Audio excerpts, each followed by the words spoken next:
Nobody is looking at states like Texas, which Texas is still growing. I mean, it's got its problems, but it's still growing. Business is flocking there. You've got people practically jumping out of windows to get out of New York City because, I mean, seriously, to do business in New York City, it's insane. And the same thing that's happening in California. You've got the unions and everything else. Why aren't we looking at Texas and saying, here's an example of where it works? Well, that's a good question. I think every state needs to ask itself as they try to dig their way out of this problem. And Texas has a lot of things going for it. It has a constitutional amendment against having a personal income tax. It forces it to rely on sales taxes and other broad-based taxes to pay its bills. But they have a culture that says we're not going to overspend. We're going to keep things. Well, but they are second in debt. I mean, $33 billion. But you have to put that relative to the overall economy, which is very, very large in Texas.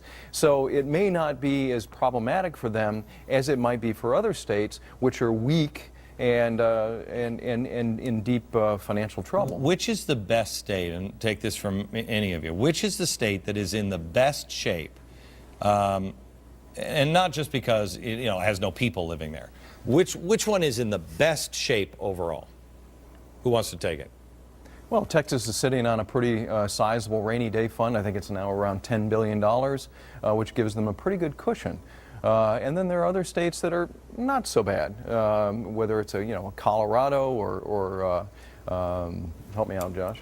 Yeah, well, I think you almost have to grade states a little bit on a curve here. I mean, Yeah. Texas has done very well, partly because they've had very sensible policies, partly because the industries that are focused in Texas happen to have weathered the recession better than average. But overall, state legislators have done well, responding early to the crisis, cutting spending when they needed to. Some states, like Indiana, for example, has been relatively hard hit because manufacturing's been hit hard.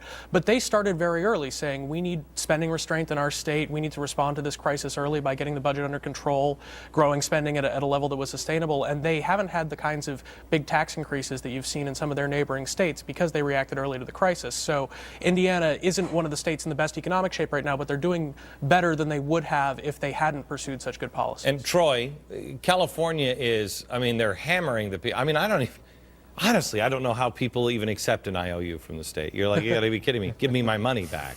But they're issuing IOUs. They're raising taxes. Is there any chance that California will see the light and reduce some of the restrictions on business? I mean, that's one of the things is the unions out there, the restrictions on businesses. I mean, any chance that's going to happen?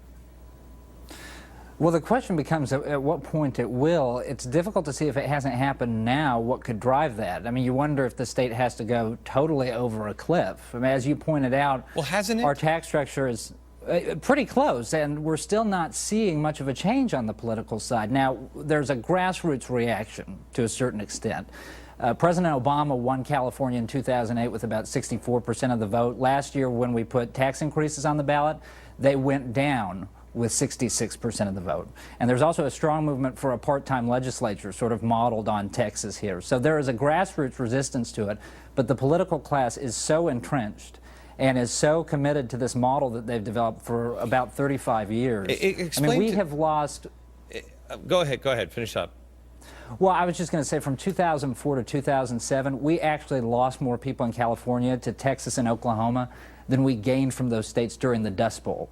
I mean, this is a man-made disaster. All right, so explain it to me, if you will, Troy, how people are still buying into the progressive idea of big government, big regulation, and lots of spending. How is that even sold to anyone? Well, part of it, I think there's two aspects to it. One is the elite factor that's driving it, which is that you get a lot of people in communities like parts of Los Angeles and San Francisco who can afford to vote for these kind of policies because they will never affect them. They are not the people who lose their jobs. They are not the people who are driven out of the state. They are sitting on an amount of money that basically immunizes them from this. On a more of a grassroots level, I think what it comes down to in states like California, we're culturally liberal, and there are a lot of people who, if you looked at them across the board, are maybe more libertarian, but because they're culturally liberal, they tend to vote for Democrats and get this entire economic package that was really not what they were betting on. But after time, you would suspect that it would come back and they'd start learning the lesson. We're seeing it a little bit now, but the districts are so safe here that it's very hard. The ship moves very slowly in California.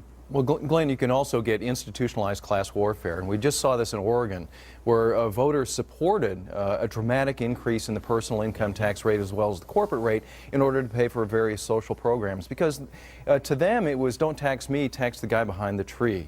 And as long as you have a system that allows that, and California's referendum system allows that in spades, Well, where we have for that. year in, year out, they've been able to pass massive spending programs and pay for it through targeted tax increases on the highest income Californians. As a result, they are so top-heavy in their tax system. A couple of years ago, when they passed a millionaire's tax in order to pay for mental health services, my God, you know, you have to be, if you're a millionaire still living in California, you need mental health services. Right, you do. All right, I want to come back to the targeted taxes and spreading the wealth, and because what you just described in California is what's happening here. Sure. I'd like to actually compare California to the federal government and see, is there any difference? As goes California, so goes the nation. Next.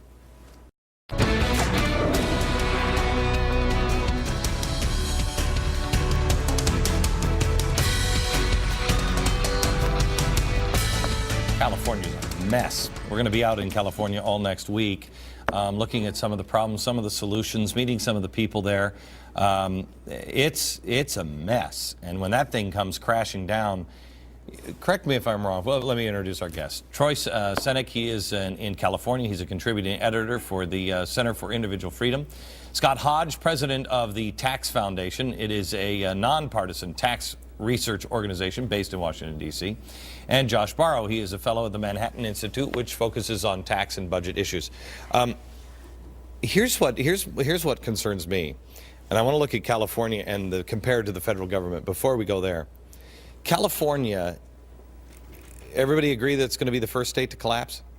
It's already collapsed. Yeah, right. But it's just going to keep coming unhinged until we might as well take a star off the flag because the federal government will be running it, right? When we throw a rope around California and then the rest of these states start to decay and we have to throw a rope around them, how many of these can collapse before we got nothing left? You understand what I'm saying? They're gonna. We're not saying states shore yourself up. What we're saying is we'll come in and rescue all of you. We can't do that. How long before the whole thing sinks down into the ground? Well, I think it's like the economist Herb Stein said, it's, you know, if something is unsustainable, it will stop. And California can't continue like it has been forever. I think legislators... It won't stop because the federal government... So what they're doing is, what our federal government is doing is just, everything's being kicked up to the federal government. They say, we'll rescue you. Well, that's unsustainable. We all know that's unsustainable too. So... But we've seen the outrage over the bailouts of AIG and General Motors and Chrysler and on down the road, all the banks. Can you imagine if we actually go out and bail out a state? I think Americans, the Tea Party movement would go nuts over this. But I mean, aren't we already doing that? Troy, are we not already bailing California out? Well, it's getting a certain amount of federal assistance. It hasn't gotten as much as it would like, and hopefully it won't. But I think that it would inspire a popular backlash, not only because we've been on display for the entire nation as an example of failed government, but also California has that cultural thing about it that, you know, we have always given off this vibe that we're just going to do whatever we want, and in this case we've done it to complete excess. And I think the rest of the nation rightly thinks you guys need to sober up. Oh, I think the rest of the nation looks at California as the rest of the world looks at the United States and says, you know, you got problems, drill for oil. I mean, you've got resources there, Absolutely. Drill for oil.